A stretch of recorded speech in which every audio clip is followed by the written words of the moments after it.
Sempat dibawa ke penjara? Memang masuk penjara. Masuk penjara lebih kurang dalam 3 hari 2 malam tu. 3 hari 2 malam. Duduk Dalam penjara tu by group ke ataupun seorang-seorang? by group. By group lah. Dia bergantung kepada kumpulan tu. Tapi dalam sel saya tu dalam 10 orang. 10 orang. Daripada satu kapal yang sama? Bukan. Masa tu semua terpisah lah. Jadi kapal yang berlainan. Saya 2 orang je dalam boat tu, yang Malaysia, dalam sel tu. Okey, orang Malaysia 2 orang. Malaysia 2 orang. Yang sel depan tu memang ada 3 orang lagi Malaysia. Pisah, semua terpisah. Campur dengan warga negara lain, termasuk Turki semua sekali ada.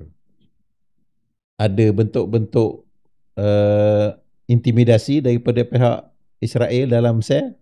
Dalam sel tak ada. Yang Mawi lalui tak ada? Tak ada. Dalam sel tak ada. Pasal dia dah tak sempat nak buat apa-apa, pasal dia dalam proses untuk mengeluarkan kita secepat mungkin. Pasalnya apabila tekanan daripada masyarakat Antarabangsa itu menyebabkan dia tertekan.